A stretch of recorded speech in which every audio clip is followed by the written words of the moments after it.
All right, so standard submissions for this stream are closed until after Theros drops.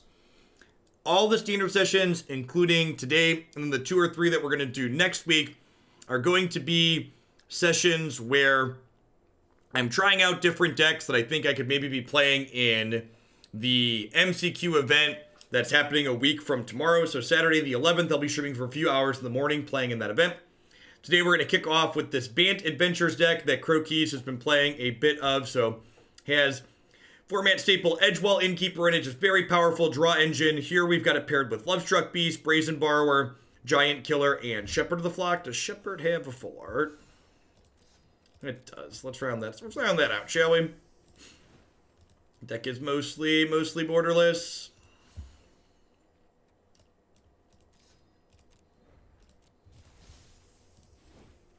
Two Harpooners that are sad, so deck ramps up into Nissa as well. And then have some Hydroid Krasis as a ramp payoffs. Teferi is just very good at not only rebuying our adventure creatures, but also like making flash decks sad. So let's go ahead and dive on into some matches with this one and see how it goes. We are starting off on the Diamond 4 rank floor. Let's see how climbing goes. Whale noises.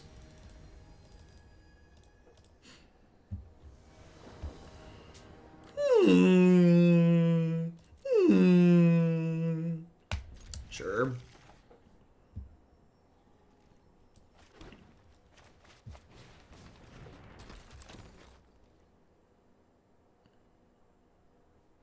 Makes flash deck sad is the best trees I've ever heard to play 3 free.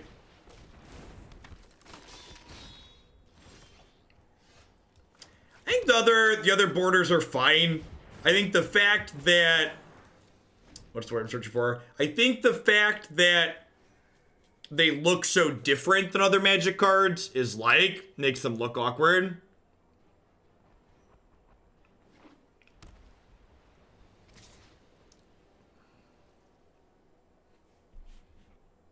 Yeah, the cards I just spoiled there, like maybe you could argue I didn't need to buy Phalanx Intruder, but most of the other ones I pick up that are constructed playable. Like we played this card a number of times before.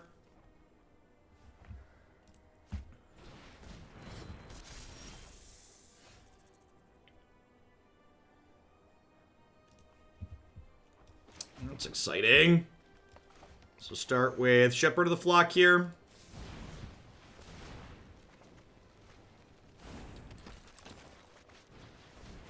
We're playing the Mirror. I think the opponent is likely to be playing green-white adventures. I think a lot of them play this card in the main deck, along with, like, Fairy Godmother. I do not think I updated Stream Decker. Good call. Let's do that.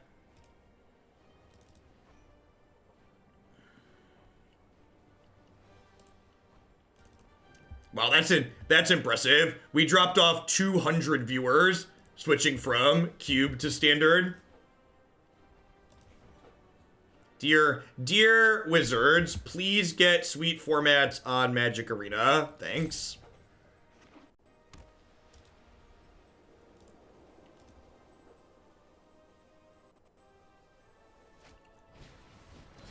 Green-White Loxodon with Proliferate Dino makes a lot of sense.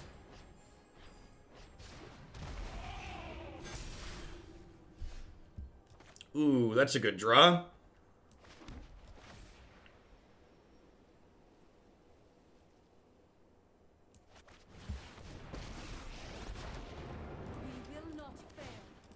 Makes our Krasis extra good next turn.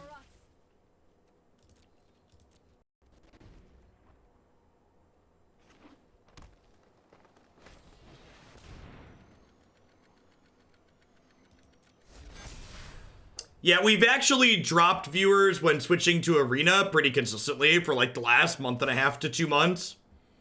People are pretty spent on Standard. I think I'm chumping with Shepherd here. I'm gonna go chump here, bounce this, take 6. I think is the plan. Do you pick them back up? Sometimes you pick them back up, but not always.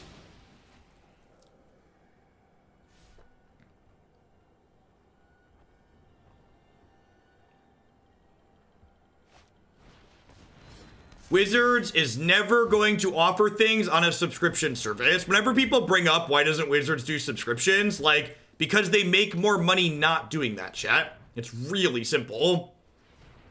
This is 8. This will be 9, 10.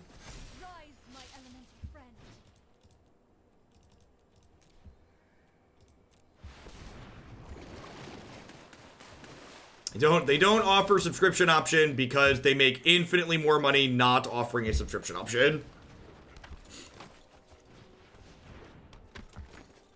How can you monetize Cube outside of a subscription model? You make people pay every time they want to draft. Every time you draft Cube on Magic Online, you pay $10 to do it.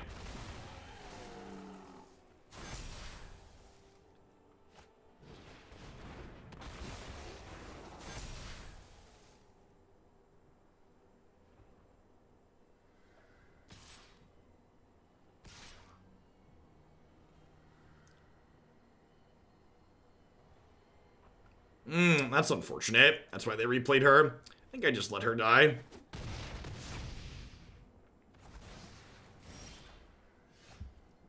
Shepherd of the Flock rebuys Hydroid Krasis. That's funny.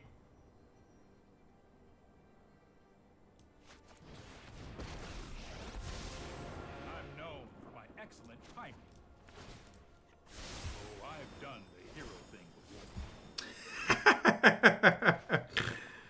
Oh, magic. I'm gonna play this Brazen Borrower and draw 3 cards. Yeah. Seems good. Seems good.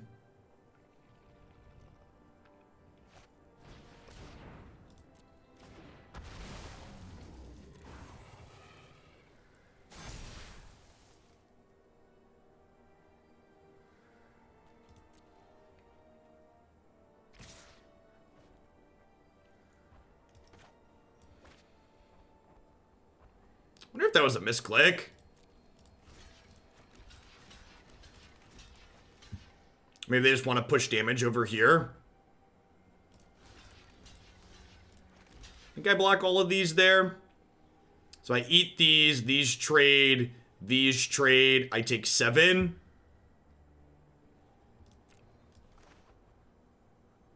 Yes, I guess they need to be aggressive, right? Like as this game goes long, we beat them more and more. Yeah, everything will be up on YouTube later. For sure.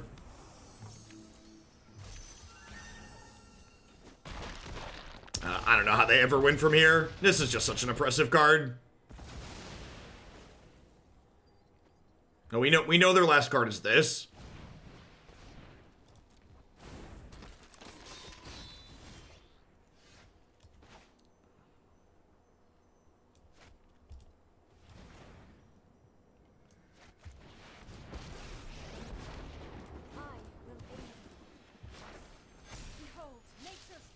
Oh, this just kills their thing, right? Lol. Nice deck.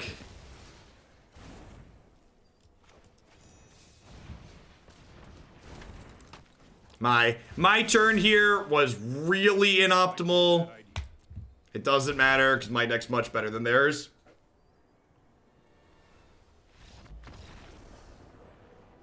Game audio is fine. You should check your bandwidth. When Twitch has issues with bandwidth, the first thing it downscales is the audio quality.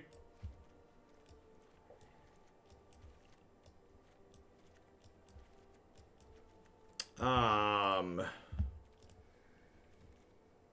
don't even have any sideboard cards here, do I? Not that it, like, really matters. I think I'm just clicking submit.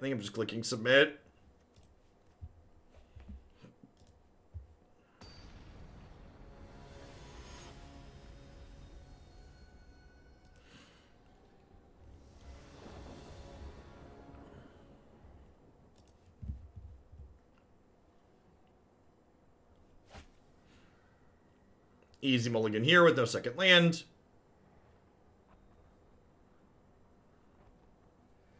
Ancestral Brazen Borrower. Yeah, it's pretty good. Pretty not bad. Draw 3 cards, catch a Brazen Borrower.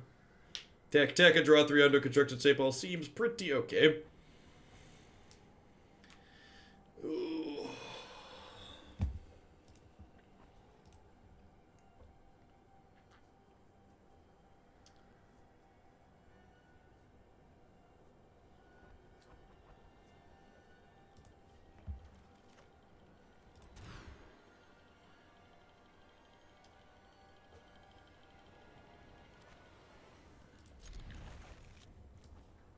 Is it crazy to bottom Nissa here? I feel like it's not against their aggro deck.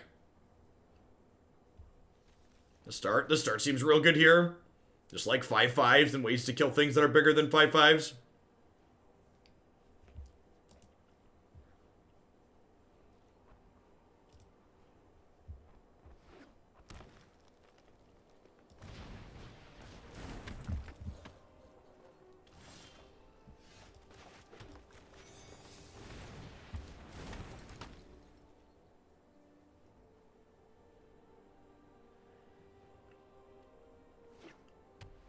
You might be right, Android, but I paid for full art phalanxes, so they're staying.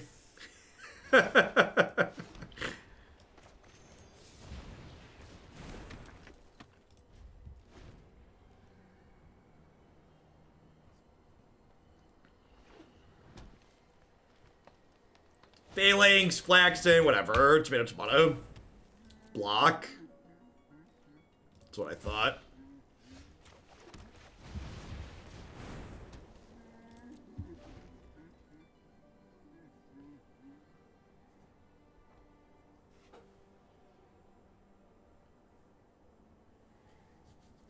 Elefante here, maybe?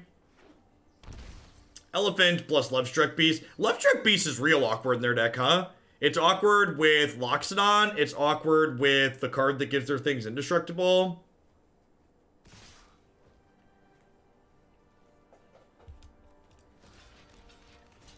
I think they have the indestructible card here. Yeah, they just did it inside of combat because they didn't want to give their thing +1/+1, so they couldn't attack with us anymore. Super awkward. I'll chop this down now.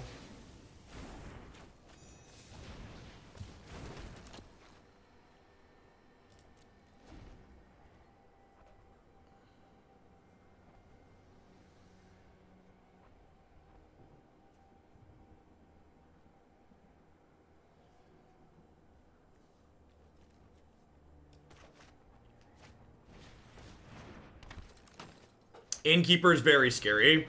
Oh, they're out of gas, though. Less scary. Innkeeper would be absurd for us, huh?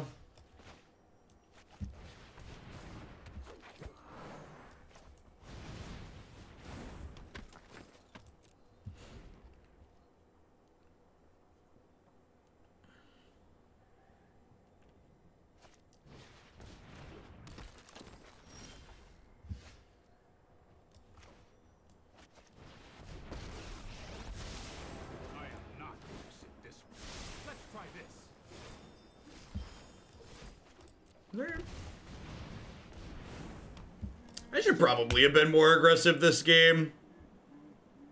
And probably just start killing him with 5/5s.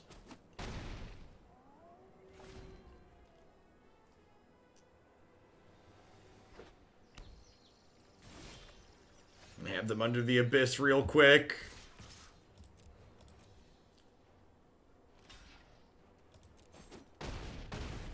Yeah, temples, Draven. We're getting the other half of the temples as expected.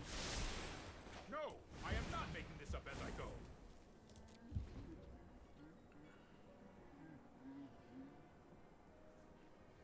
If they hit an adventure creature here, they snowball real quick.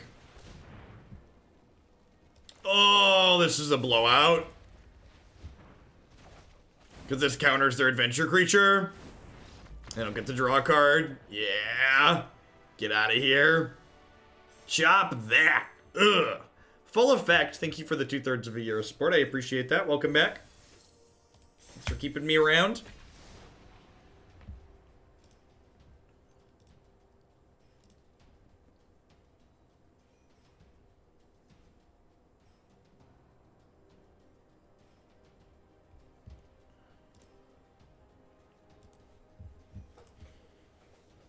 How'd the cube finish out? We are an undisputable cube master.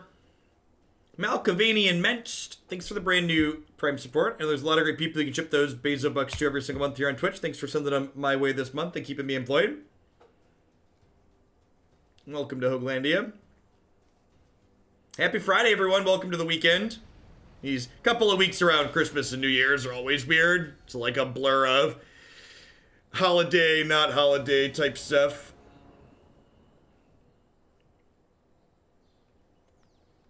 with Fires or Red-Black Knights. I'd recommend trying playing a deck with more player agency. I think both Red-Black Knights and Fires are incredibly powerful decks, but I also think they're both incredibly linear and don't allow you a lot of room to leverage your playskill inside of your games, which means if you're not winning with them, they tend to be incredibly unsatisfying to play. At least that was my experience playing with them. Like, they're both obviously good decks, they just don't allow you a lot of meaningful decisions inside of the actual games that you're playing.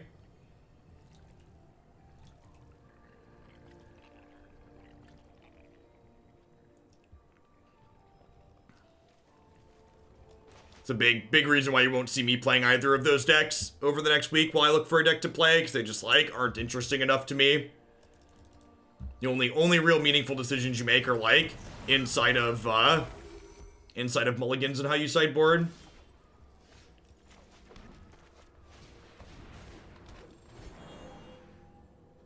Maybe I'm supposed to just eat their food there with the borrower.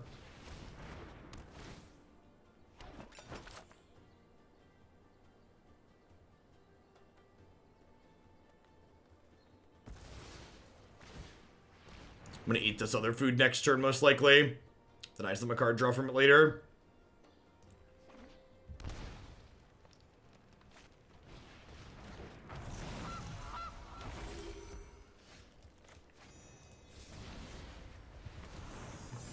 Boop. Boop it on the nose. This matchup seems hard. Like, we don't have a good way to take Mayhem Devil off the table game one. Post board, we get to play 4 copies of Devout Decree, but other than that, like, game one, they're just mostly gonna mess us up with that card. Yeah, I've liked the adventure decks. They're pretty aggressive, but also tend to have a lot of decisions in them. This one that we're playing isn't super aggressive, but the Adventure Knight decks coming up next today is one that's an aggro deck that tends to draw a lot of cards and make a lot of choices. I really liked that one last time we played. Like, I don't know how I ever beat this Mayhem Devil game one here. Feel like we just don't. Like, they have anything resembling a reasonable draw from here. Like, this just dies, this just dies. I think we're just dead here, right?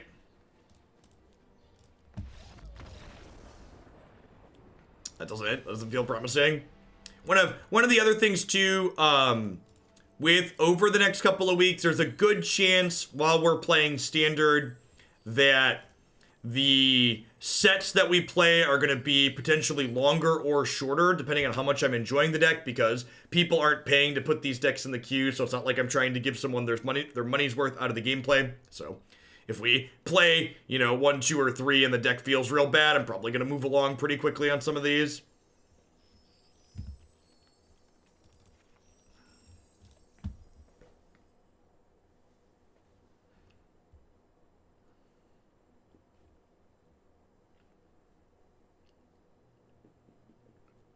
I don't think any of the ley lines are playable just because they give Devotion Mail Branch, but I think what their effect is needs to be less important than it would to otherwise see play. So, like, maybe the blue ley line, for instance, that one that's, like, is close to fringe playable gets pushed into being playable if the Devotion really matters. They have a front runner? No, not really. Probably one of the Innkeeper decks. Tithe Taker does not really help versus the cats. Tithe Taker makes their activations expensive on your turn. Instead, they just do it all on their turn. So it restricts their timing a little bit, but it also just, like, dies to a Mayhem Devil trigger. Makes it marginally harder for them to, like, chump block your stuff on your turn, but...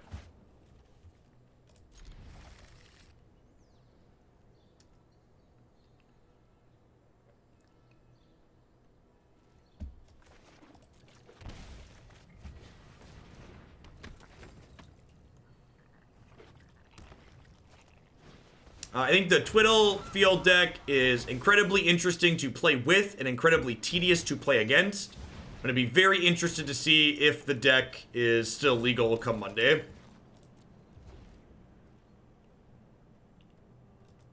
What do you call it? Bant, Adventures, but not Rakdos Aristocrats. Because I don't really like using the guild names, but I like using the shard names.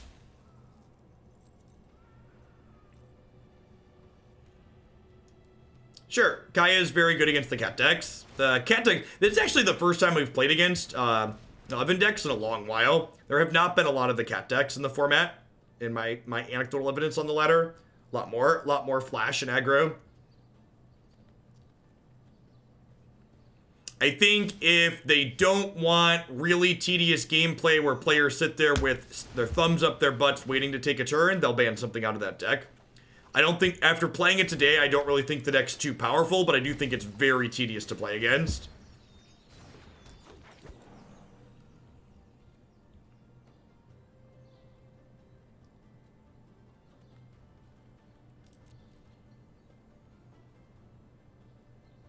That's a good observation. Bant is 1/3 the syllables of blue-green-white, whereas Rakdos is about the same amount of syllables as black-red. That's a good way to think about it. Articulate why the preference could maybe be there for me.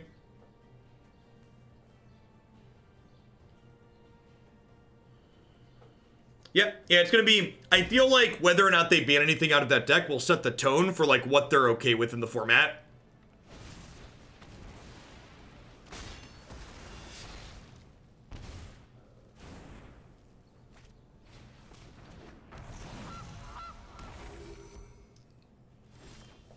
Alright, so Nissa gets to start pumping out some friends here.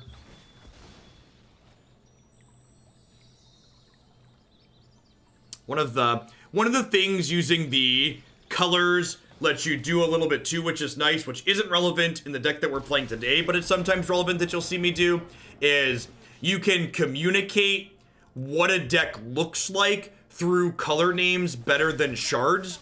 And what I mean by that is, for example, if you're a red deck with like a small blue splash or a small black splash, you'll often see me list the deck name as capital R lowercase b or capital R lowercase u.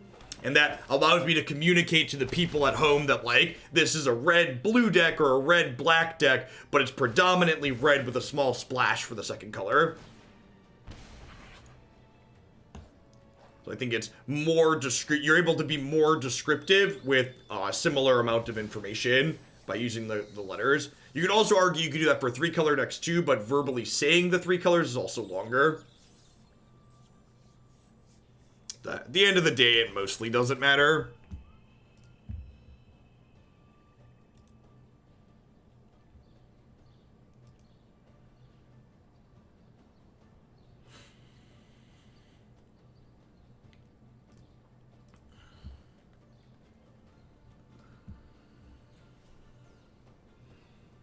Yeah, I agree, Pelly. I really hope that they make it clear that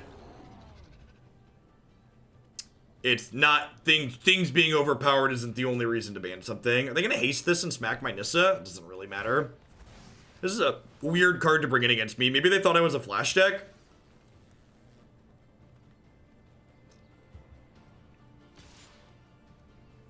I guess I am getting kind of low here. Think I'm just gaining 5. Really want a Hydroid Krasis, huh? Well, you know, magic stuff.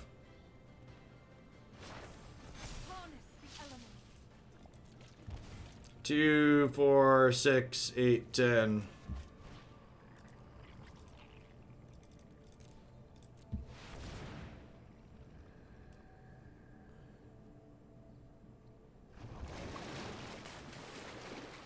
Yeah, I don't even know if this is enough to win the game, but it's definitely where we're starting, huh?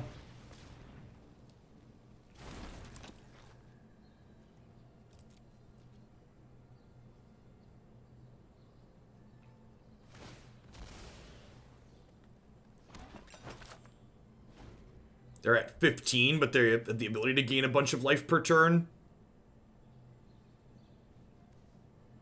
They'll be able to start Giant Killering to tap the Shifting Ceratops, which is nice.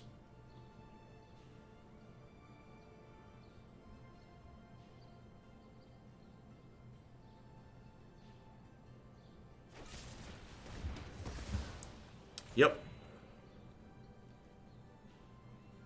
Yeah, weird.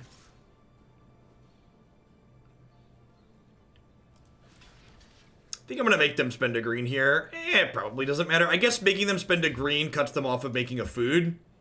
So like I have to ask myself the question, do I want to trade this for a food? I think the answer is yes.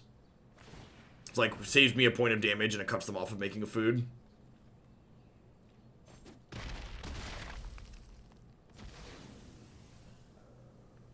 So the way trample and protection works is not particularly intuitive. So what it does is you deal damage, you have to assign damage to their thing what would be lethal, and then the rest tramples over. So if you block, if Ceratops blocks Krasis, you trample over -4, is how it works.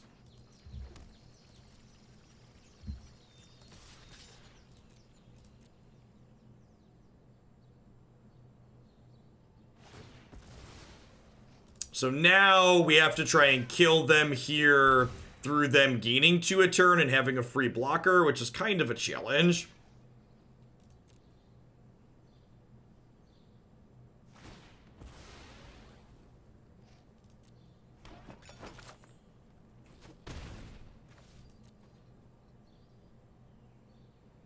So, yeah, if you have double strike, you have to assign lethal for both with protection, but you don't have to assign lethal for both with indestructible, because an indestructible creature keeps the lethal damage marked on it.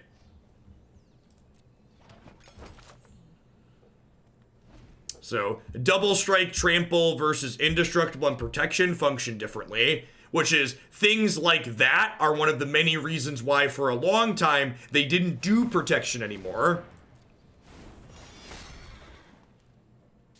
Hey, Nicholas Son, thank you for the 5 months. I appreciate that. Welcome back. Thanks for keeping me around.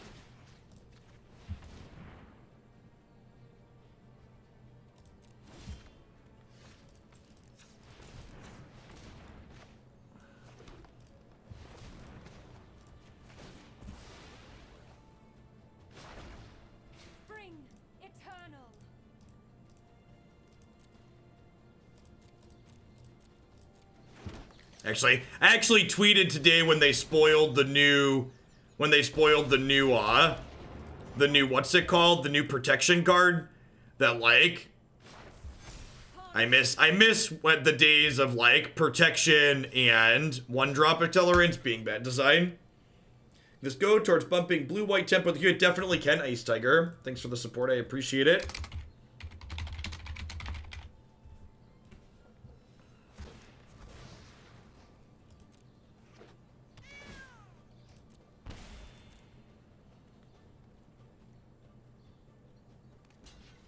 Yeah, the red Achilles is the one I'm talking about. Pro-white creatures do not live through things like time white. So protection means can't be blocked, can't be targeted, can't take damage.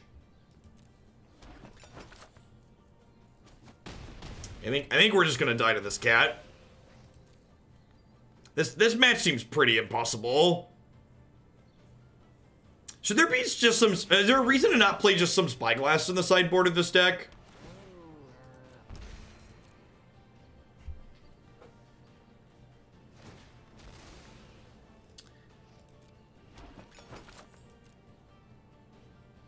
Should probably just be some Spyglasses, huh? The Phalanx Intruder should probably just be Spyglasses. I don't know, this seems pretty bad, though. Between just being cold to Mayhem Devil game 1. I might just move along to Adventure Nights.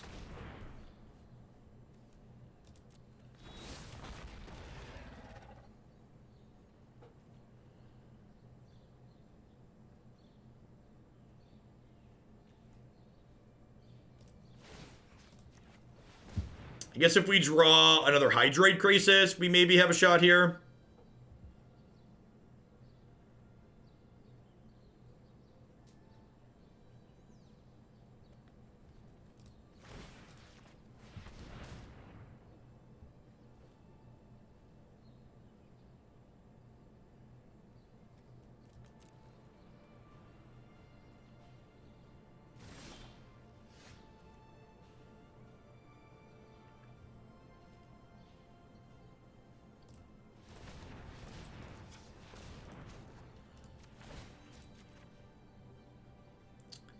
So I'm dead. This comes back. I'm dead next turn, right? Yeah.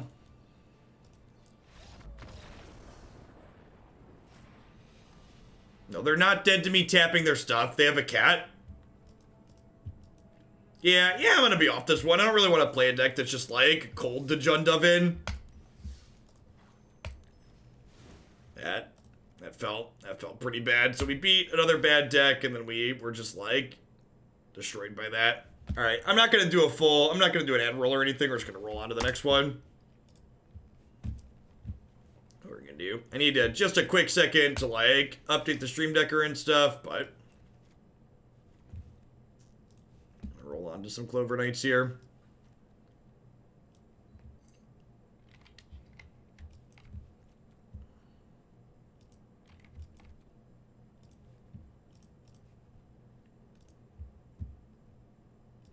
Yeah, Cube will definitely be on YouTube. Pretty much everything ends up on YouTube. The